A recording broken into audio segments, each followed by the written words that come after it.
মানুষের ভিতরে ইল্লা আলা হুসালাতিম মিনান নাস, নেককার লোক খুঁজে পাওয়া যাবে না, ভালো মানুষ খুঁজে পাওয়া যাবে না, আমলি লোক খুঁজে পাওয়া যাবে না। অন্যায় মানুষের মাঝে এত বৃদ্ধি পেয়ে যাবে, নেককার খুঁজে পাওয়া যাবে না, অধিকাংশ লোক বদকার হয়ে যাবে, অধিকাংশ লোক অন্যায়কারী হবে। শেষ জামানায় নবীজি সাল্লাল্লাহু আলাইহি সাল্লাম বলে গেলেন, অধিকাংশ মানুষের ভিতরে অন্যায়ের প্রবণতা বৃদ্ধি পেয়ে যাবে। এখন অন্যায়ের প্রবণতা বাড়ছে না কমছে? দিন যাচ্ছে মানুষের ভিতরে অন্যায়ের প্রবণতা বেড়ে যাচ্ছে। নবী সাল্লাল্লাহু আলাইহি সাল্লাম এরপরেই বললেন, এমন একটা সময় আসবে পৃথিবীর ভিতরে, যেই সময়ে আমি আপনি লক্ষ্য করলে দেখব মানুষ কবরের পাশ দিয়ে যাবে, মাজলুম হতে হতে এত মাজলুম হবে, কবরের পাশ দিয়ে যখন যাবে মানুষ চিৎকার করে বলবে, ইয়া লাইতানি মাকানা, হায় আমার আফসোস, আজ যদি এখানে আমি ঘুমায়া পড়তাম, আমিও যদি কবরে শুয়ে পড়তে পারতাম, কবর যদি আমাকে ডেকে নিত। মানুষ মৃত্যু কামনা করবে, মৃত্যু কামনা করা যায় না। আজকে অসংখ্য মুসলিম জুলুমের শিকার হতে হতে মৃত্যু কামনা করছে, ইয়া লাইতানি মাকানা, আফসোস আমি যদি কবরে শুয়ে পড়তে পারতাম। শেষ জামানাতে মানুষের এই আফসোসটা বেড়ে যাবে, জুলুমের শিকার হয়ে মানুষ মৃত্যু কামনা করবে। মানুষের ভিতরে আত্মহত্যার প্রবণতা বেড়ে যাবে। পৃথিবীর যত আধুনিক দেশ আপনি দেখবেন, যত বেশি আধুনিক, এদের ভিতরে মৃত্যুর প্রবণতা বেশি, আত্মহত্যার প্রবণতাও বেশি। কিয়ামতের আগে আত্মহত্যার প্রবণতা মানুষের মধ্যে দিন দিন বেড়ে যাবে। আত্মহত্যা মানুষের কাছে স্বাভাবিক হয়ে যাবে। এই বর্তমান সময়ে আত্মহত্যার জন্য মেশিন আবিষ্কার করা হয়েছে। যারা আত্মহত্যা করতে চায়, মেশিনের মধ্যে গিয়ে শোয়ার সাথে সাথেই কিছুক্ষণ পরে আপনি আত্মহত্যা আপনার কমপ্লিট হয়ে যাবে। আপনি যদি চান তাহলে আপনার নিজের জীবনকে বিসর্জন দিতে পারবেন। পৃথিবীতে যখন এই যন্ত্র আবিষ্কার হয়ে গেছে, আপনি চিন্তা করেন 1450 বছর আগে নবীজি যে কথাগুলো বলছেন, কেমন যেন আমাদেরকে দেখে দেখে বলেছেন। আল্লাহর হাবিব ইরশাদ করেন, হাত্তা ইয়াকতুলা জারাহু, প্রতিবেশী প্রতিবেশীকে মেরে ফেলবে। এখনকার সমাজের ভিতরে এরকম দৃশ্য আছে না নাই? একটা দুইটা, অহরহ এখন এইরকম ঘটনা ঘটছে। এরপরে নবীজি বলছেন, আখাহু, আপন ভাই ভাইকে মেরে ফেলবে, ভাইয়ের হাতে ভাই মারা যাবে। শেষ জামানার গল্প এগুলো। কিন্তু যখনই আমরা মিলিয়ে দেখি, আমাদের সময় এসে শেষ জামানার গল্পটা পুরাপুরি আমাদের সঙ্গে মিলে যায়। এই জামানাতে ভাই ভাইকে হত্যা করে শুধুমাত্র সম্পদের লোভে, শুধুমাত্র ক্ষমতার লোভে নিজের আপন ভাইকে ভাই হত্যা করে, প্রতিবেশীকে হত্যা করে। এরপরে আল্লাহর হাবিব বলেন, বাপকে মেরে ফেলবে, মাকে মেরে ফেলবে। এমন দৃশ্য চোখের মধ্যে পড়বে। শেষ জামানার গল্পে বাস্তবতার নিরিখে মিলিয়ে দেখেন, 1450 বছর আগে আল্লাহর নবী যেমন করে বলে গেলেন, পুরাপুরি চোখের সামনে যেন এখন চলে এসেছে। নবী করিম সাল্লাল্লাহু আলাইহি সাল্লাম জানায় গেলেন, মানুষ নামাজ পড়বে ঠিক, কিন্তু নামাজের ভিতরেও 6টা মুনাফিকের আলামত প্রকাশিত হবে নামাজের ভিতরে। আপনারা নিশ্চয়ই এই বিষয়টা শোনার পরে একটু আটকে উঠবেন। যে নামাজ পড়তে আসার পরেও 6টা মুনাফিকের আলামত প্রকাশিত হবে নামাজের ভিতরে। 1 নম্বরে মুরাআতুন নাস, নামাজ পড়বে শুধুমাত্র লোক দেখানোর জন্য। এমন নামাজি এখন আছে, কপালের মধ্যে দাগ পড়ে গেছে, হাজার হাজার কোটি টাকা ব্যাংক থেকে নিয়ে রাষ্ট্রকে যারা ফুতুর করে ফেলেছে। আপনি যদি মনে করেন উনি বিশাল নামাজি, নবী আলাইহিস সালাতু ওয়াস সালামের হাদিস বলছে ইউরাউনান নাস, যারা মানুষকে দেখানোর জন্য নামাজ পড়ে, এই নামাজ মুমিনের নামাজ না মুনাফিকের নামাজ? এরপরে নামাজের মধ্যে আসবে কামু কুসালা। কোরআন কারীম আল্লাহ তাআলা আয়াত নাজিল করেছেন, নামাজের মধ্যে যখন এসে দাঁড়াবে সারা পথ তিনি হাঁটতে পারেন, সারা পথ তিনি সুস্থ আছেন, নামাজের মধ্যে আসলে সবচেয়ে অসুস্থ তিনি। এরকম মুসল্লি আছে না নাই?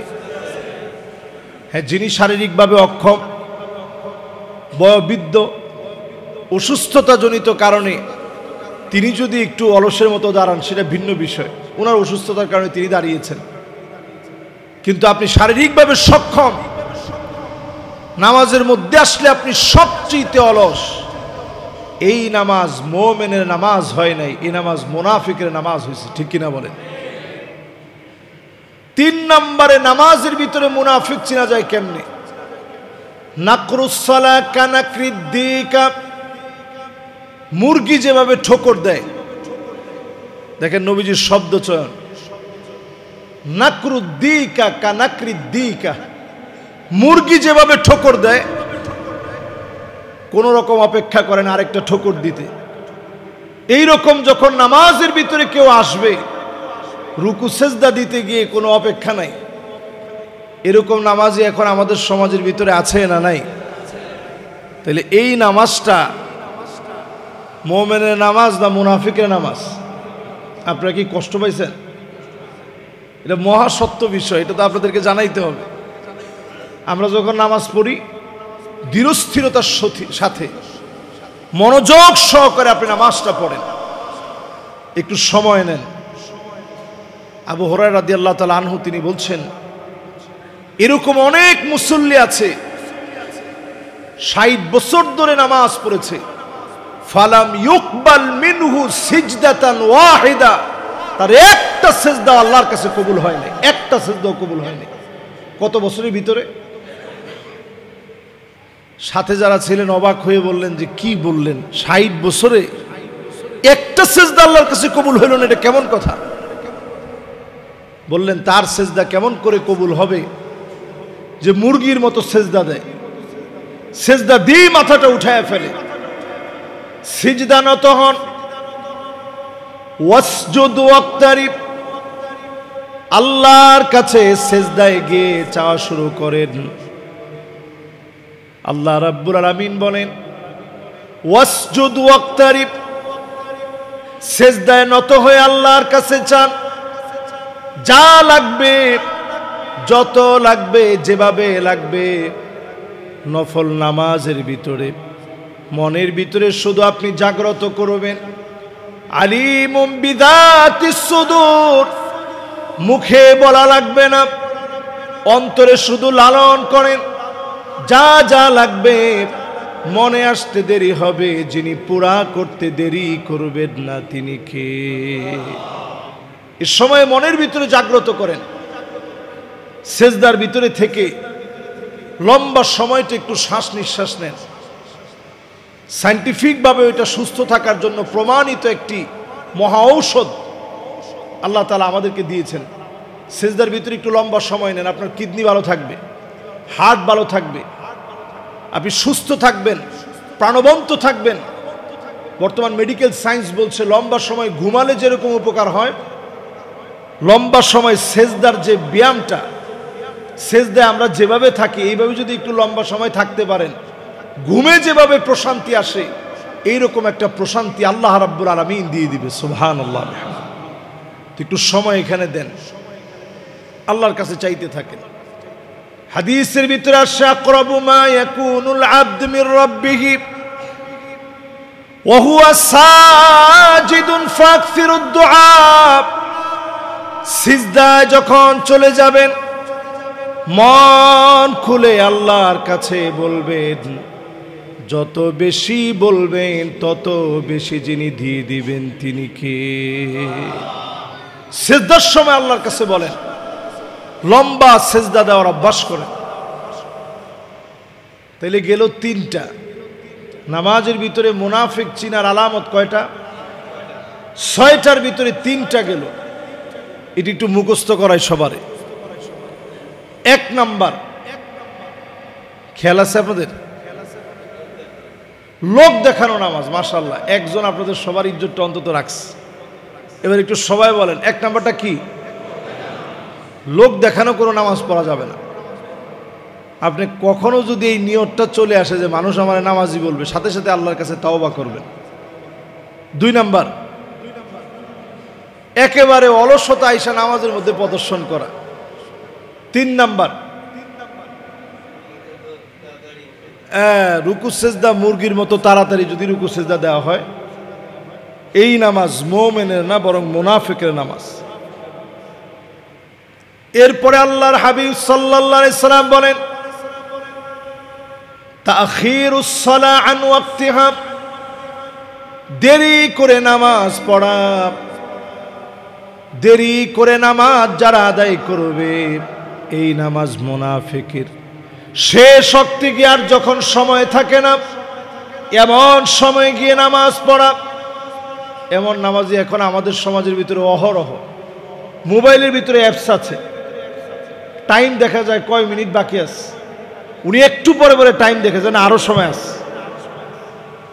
ঠিক যখন আপনার নামাজের সময় হবে আপনাকে নামাজ আদায় করতে হবে। দেরি করার কোনো সুযোগ নেই যে আমি সবার পরে নামাজ পড়বো, সেই সুযোগ নেই। আপনি নামাজ পড়েন ওয়াক্ত মতো, সময় মতো। ইন্নাস সালাতা কানাত আলাল মুমিনিনা কিতাবাম মাওকুতা, নির্দিষ্ট সময়ে নামাজ পড়েন, ওয়াক্ত মতো, সময় মতো নামাজ পড়বেন। নামাজের মধ্য দিয়ে যিনি আপনার ভাগ্য খুলে দিবেন তিনি কে? এই 4 নম্বরের পরে 5 নম্বরে নামাজের ভিতরে তিলকা সালাতুল মুনাফিক, হাদিসের ভিতরে আসছে এইটা মুনাফিকের নামাজ। 3 বার বলা হয়েছে তিলকা সালাতুল মুনাফিক, তিলকা সালাতুল মুনাফিক, এইটা মুনাফিকের নামাজ। কোনটা মুনাফিকের নামাজ? যেই নামাজের ভিতরে জামাতের সঙ্গে যে নামাজ পড়া হলো না, প্রতিনিয়ত আপনি জামাত তরক করলেন, কাজে অকাজে জামাত তরক করে ফেললেন, বিনা কারণে জামাত ছাড়া নামাজ পড়লেন, এই নামাজ মুনাফিকের নামাজ। আজকে কেন আমাদের দোয়া কবুল হয় না? আমরা ঠিকঠাক মতো নামাজ পড়ি না। সাহাবায়ে কেরাম 1 ওয়াক্ত নামাজ যদি জামাতের সাথে পড়তে গিয়ে অপারগ হয়ে যেতেন, মাসকে মাস আল্লাহর কাছে কাঁদতেন, আমার নামাজ কেন ছুটে গেল, কেন আমি জামাত পড়তে পারলাম না। আর কোন নামাজ যদি কাজা হয়ে যেত, 6 মাস পর্যন্ত আল্লাহর কাছে কাঁদতেন, আয় আল্লাহ কেমন করে আমার নামাজটা কাজা হয়ে গেল, ঘুমের ঘুরে কেমন ঘুম ঘুমাইলাম, কেমন করে নামাজ কাজা হয়ে গেল। আর আমি আপনি মুসলিম, আমার আপনার প্রতিদিনের নামাজ ছুটে যাচ্ছে। জুমার দিনে হাজির হচ্ছি নামাজের জন্য, সাহাবায়ে কেরামের নামাজের ভিতরে জুমার নামাজ আর অন্য নামাজ, 2 নামাজের ভিতরে কোনো পার্থক্য ছিল না। এখন আমাদের সমাজের ভিতরে পার্থক্য আছে না নাই? দুই নামাজের ভিতরে আসমান আর জমিন পার্থক্য। আচ্ছা বলেন তো দেখি, জুমার নামাজ পড়া ফরজ, আর আজকে যে ফজরের নামাজটা গেছে এই নামাজ পড়াটা কি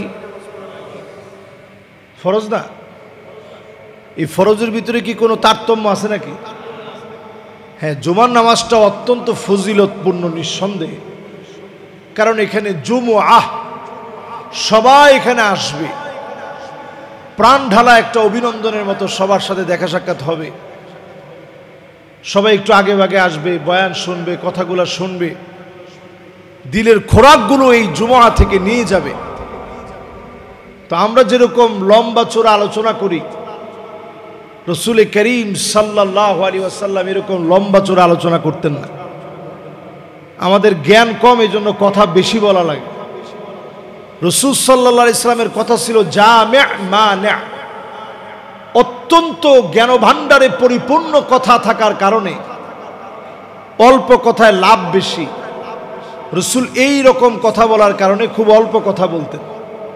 আম্মাজান আয়েশা বলেন, রসুলের জুমআর আলোচনাগুলো শুনতাম, মা কামা রাসূলুল্লাহ সাল্লাল্লাহু আলাইহি সাল্লাম আলাল মিম্বার, সাল্লাল্লাহু আলাইহি সাল্লাম যখন দাঁড়াতেন, হাত্তা সামিআতুহু ইয়াকুল, আমি শুনতাম দুই এক কথার মধ্য দিয়ে রাসূলুল্লাহ সাল্লাল্লাহু আলাইহি সাল্লাম বেশিরভাগ তাকওয়ার কথা বলতেন। এক দুই কথায় তাকওয়ার কয়েকটি কথা বলে উসি নাফসি ওয়া ইয়াকুম বিতাকওয়াল্লাহ, কোরআনুল কারীমের আয়াত তেলাওয়াত করতেন। ইয়া আইয়ুহান নাস উ'বুদু রাব্বাকুমুল্লাযী খালাকাকুম মিন নাফসিন ওয়াহিদা ওয়া খালাকা মিনহা যাওজাহা وبث منهما رجالا كثيرا ونساء واتقوا الله الذي تساءلون به والأرحام। দুই একটা আয়াত তেলাওয়াত করতেন, এর মধ্য দিয়ে আলোচনা শেষ হয়ে যেত। আমরা জ্ঞান কম থাকার কারণে আমাদের আলোচনা লম্বা হয়ে যায়। এই লম্বা আলোচনার ভিতর থেকে অন্তত যেন কিছু লাভ হয়, আমলের পরিবর্তন হয়, বাড়িতে যেন কিছু নিয়ে যেতে পারি, খোরাক যেন আমি আপনি এখান থেকে পাই। এই জন্য যতজনই এই নিয়ত করে এখানে বসছেন, একে তো জুমার দিন জুমায় আসছেন, এক একটা কদম দিয়েছেন মসজিদের দিকে, পাক্কা এক বছর দাঁড়ায়া তাহাজ্জুদ পড়লে যে পরিমাণ সওয়াব হতো, দিনের বেলায় রোজা রাখলে, এক বছর টানা রোজা রাখলে নফল রোজায় যে পরিমাণ সওয়াব হতো, সম পরিমাণ সওয়াব বান্দার আমল নামে আল্লাহ দিয়ে দিবেন। সুবহানাল্লাহ। এই জন্য যে যেখান থেকে আসছেন, কার আমল নামায় কতটুকু সওয়াব হয়েছে সেদিন দেখবেন। সুবহানাল্লাহ বিহামদিহি। এই জুমাতে যারা আসলেন নামাজ পড়ার জন্য, চুপি সরে বসে খতিবের আলোচনা যারা শুনলেন, একদিকে আলোচনা শেষ হয়ে যাবে, নামাজ শেষ হয়ে যাবে, ফাহুয়া হাদ্দুহু, মনে মনে যা চাইতে চাইতে আসলেন, অবশ্যই যিনি পুরা করে দিবেন তিনি কে? একদিকে আপনি মনে মনে দোয়া করতে করতে আসছেন, আল্লাহ তাআলা মনের আশাগুলা পুরা করবে, দোয়াগুলা কবুল করবে। যতজন আমরা বসছি, নামাজের ভিতরে মুনাফিকি থেকে বেঁচে থাকার জন্য এক নম্বরে লোক দেখানো নামাজ পড়া যাবে না। দুই নম্বরে নামাজের ভিতরে অলসতা প্রদর্শন করা যাবে না। তিন নম্বরে নামাজের ভিতরে রুকু সেজদা অত্যন্ত সুন্দরভাবে আদায় করতে হবে। চার নম্বরে নামাজের ভিতরে, চার নম্বরটা কি বলছিলাম, নামাজে দেরি করা যাবে না, তাখিরুস সালাহ আন ওয়াক্তিহা, দেরি করে নামাজ পড়া যাবে না। পঞ্চম নাম্বার, জামাত তরক করা যাবে না। এরপর ষষ্ঠ নম্বরে নামাজের ভিতরে অত্যন্ত খেয়ালের সাথে মনে রাখা, নামাজের ভিতরে যখন আমি আসছি মনটা চলে গেছে, দোকানের চাবিটা কোন জায়গায় রেখে আসছেন, মনটা চলে গেছে ওই দিকে। এরকম আমার আপনার সবার হওয়া সম্ভব না অসম্ভব? সবার হতে পারে। যখনই হবে মনটারে ওই দিকে দিয়ে রাখা যাবে না, মনটারে টেনে আবার মসজিদের দিকে নিয়ে আসেন। একটা শয়তান আছে, শয়তানের নাম ইখতিলাস। তার কাজই হচ্ছে নামাজের সময় এসে আপনার মনে করাই দিবে, আহারে 1000 টাকার নোটটা টেবিলের উপরে রাখিতে চলে আসলাম। আপনার সারা নামাজের সময় শুধু মনে হয়েছে হাইরে 1000 টাকা। এই শয়তানের নাম হচ্ছে ইখতিলাস। তার কাজই হচ্ছে ইয়াখতালিসুহুল ইনসান ফিস সালাহ, নামাজের ভিতরে এসে আপনাকে ধোঁকা দিবে। এই ওয়াসওয়াসায় আমরা পড়ি না এমন কেউ নেই, সবাই আমরা পড়ি। ঠিক যখন আপনি নিজেকে টেনে আনবেন, এই নামাজ হবে মুজাহিদের নামাজ। আবার এসে নামাজের ভিতরে মনোযোগ বসালেন, আবার মনোযোগ চলে গেছে, আবার টেনে আনলেন, আবার মনোযোগ চলে গেছে। এই যে আপনি জিহাদ করতেছেন শয়তানের সঙ্গে, এটা মুজাহিদের নামাজ। এই মুজাহিদের নামাজ যেন আমার আপনার নামাজ হয়। মনোযোগ চলে গেছে, আবার টেনে আনেন। নামাজের ভিতরে সূরা ফাতিহা যখন তেলাওয়াত করবেন, আজকে থেকে অনুধাবন করবেন প্রত্যেকটা আয়াতে আয়াতে যিনি কথা বলতেছেন তিনি কে। আপনি আমি যখন পড়ব আলহামদুলিল্লাহি রাব্বিল আলামিন, এবার একটু এখানে থামেন। কিন্তু আমরা যখন একা একা নামাজ পড়ি, কে কার চাইতে বেশি তাড়াতাড়ি পড়তে পারে? অনেক সময় ইমাম সাহেবের চাইতে মুক্তাদির আগে আগে নামাজ শেষ। যদি বলা হয় যে এত তাড়াতাড়ি পড়লেন কেমনে? হুজুর আমার অভ্যাসই তাড়াতাড়ি পড়া। একটু চিন্তা করে দেখেন, সূরা ফাতিহায় আল্লাহ আপনার সাথে কথা বলতেছেন। আমাদের ডক্টর ইউনুস যদি এখন আমারে ডাকে যে হুজুর একটু আসেন আপনার সাথে কথা বলবো, আমার কত বিনয়। আপনি দেখবেন উনি কোন কাজে খুশি হবে, কেমনে কথা বললে খুশি হবে। সারাদিন আমার হয়তো ওদের মাথার ভিতরে খালি ঘুরবে যে কোন কথা বললে উনি খুশি হবে। স্বয়ং আল্লাহ আপনারে ডাকতেছে। আল্লাহর গোলাম যখন বলবে আলহামদুলিল্লাহি রাব্বিল আলামিন, আল্লাহ পাক জবাব দিয়ে বলবে হামিদানি আবদি, আমার বান্দা আমার প্রশংসা করলো। কথা বলতেছেন কি?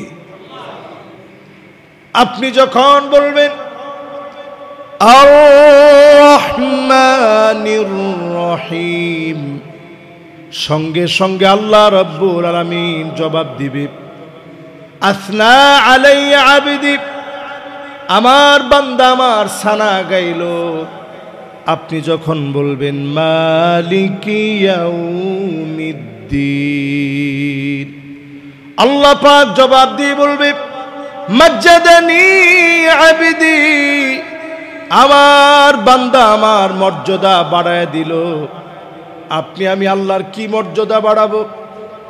আমার আল্লাহ এমন শাহেনশাহ, এমন বাদশাহ, এমন মালিক, যেই মালিকের সামনে 7 আকাশ আর 7 জমিন সরিষার দানা পরিমাণ হবে।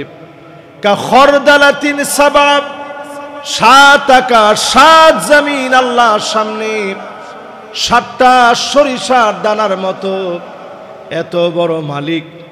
আপনি আমি যখন সূরা ফাতিহা পড়ি, আল্লাহ পাক খুশি হয়ে বলে মাজ্জাদানি আবদি, আমার বান্দা আমার মর্যাদা বাড়ায় দিল।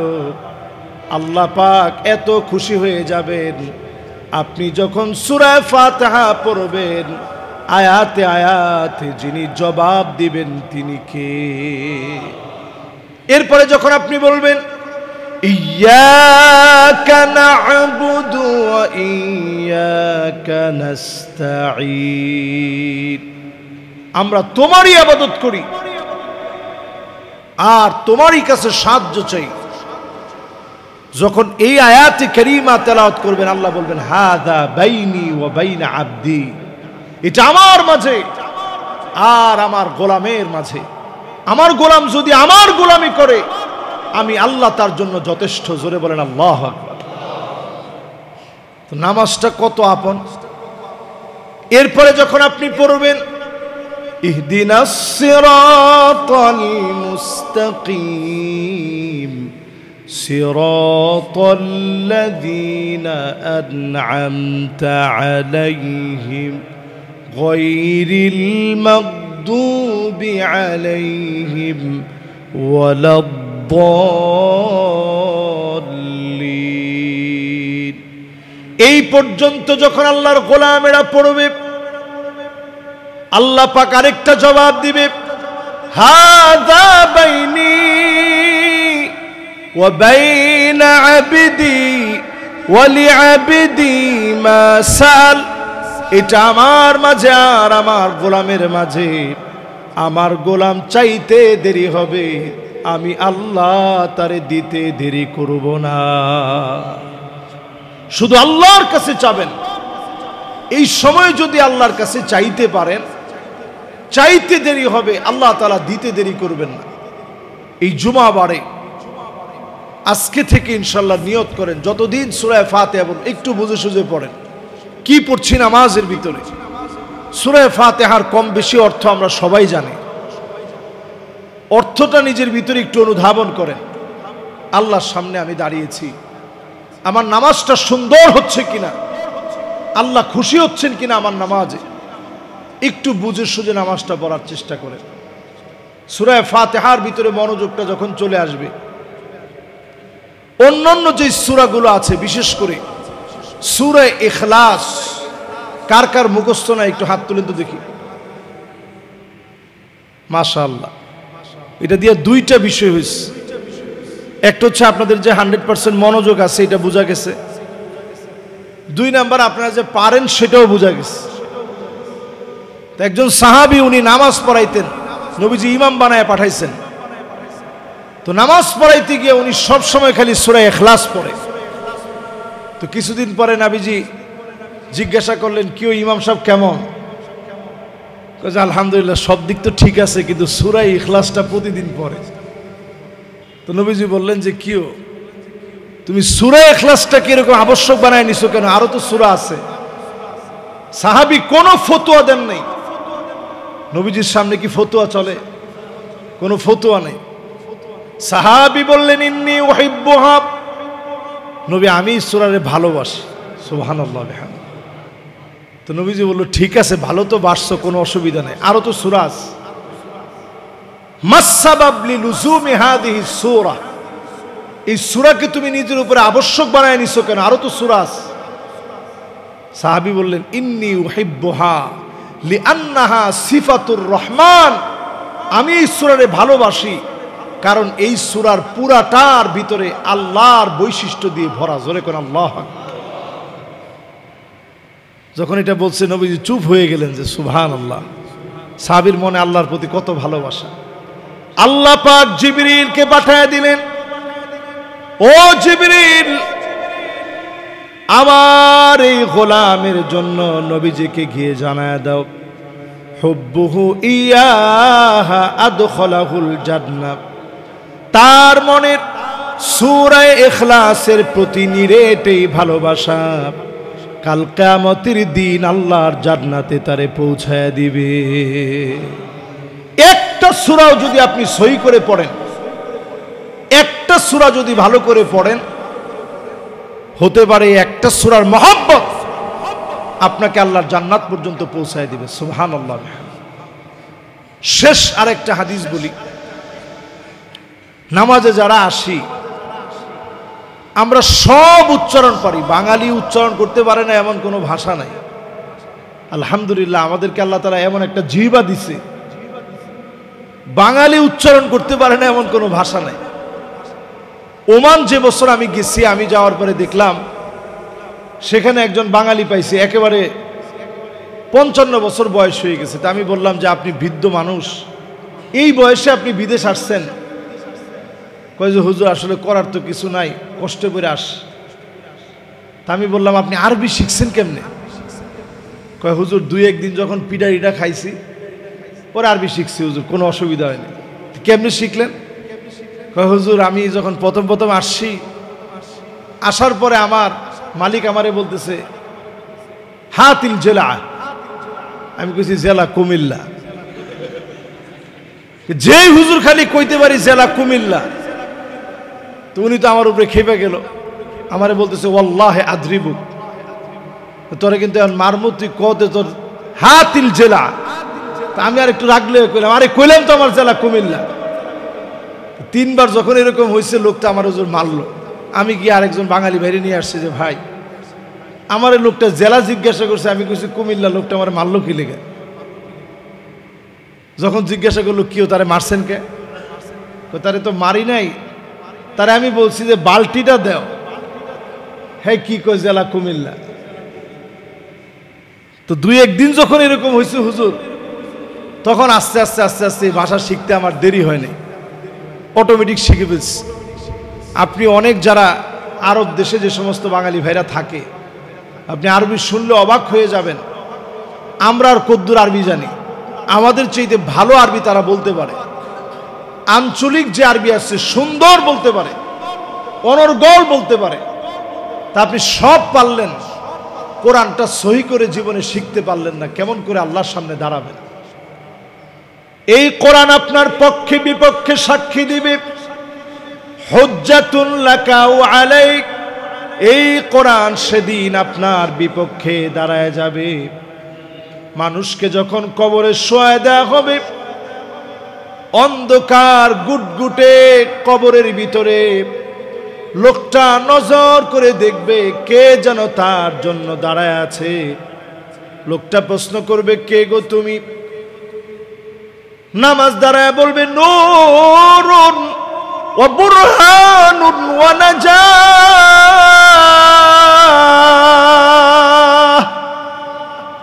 আমি তোমার নামাজ, তোমার জন্য আজকে দাঁড়িয়ে গেলাম। মাথার সামনে থেকে কোরআন বলবে আমি তোমার কোরআন তেলাওয়াত, তোমার জন্য দাঁড়ায় গেলাম। সেদিন আপনার কোরআন তেলাওয়াত আপনার আমার জন্য দাঁড়ায় যাবে, পাহারাদার হয়ে যাবে, আল্লাহর সামনে সাক্ষী দিবে। কোরআনুল কারীম পড়ার চেষ্টা করেন, শুদ্ধ করার চেষ্টা করেন, একটা সূরার বিনিময়ে যিনি মাফ করে দিতে পারেন তিনি কে? আল্লাহ রাব্বুল আলামিনের কাছে আমরা কামনা করছি, যারা আমরা সালাত আদায় করার জন্য আসি, মনোযোগের সাথে শুদ্ধভাবে কোরআন তেলাওয়াত করে খুশু খুদু বিনয়ের সঙ্গে আস্তে ধীরে ধীরস্থিরতার সাথে আমরা সালাত আদায় করি, আল্লাহর কাছে সাহায্য কামনা করি। আল্লাহ রাব্বুল আলামিন আমাদেরকে তৌফিক দান করুক, সকলে পড়ি আমিন। হাযা মা ইনদি ওয়াল ইলমু ইনদাল্লাহ আলাইহি তাওয়াক্কালতু ওয়া ইলাইহি উনীব।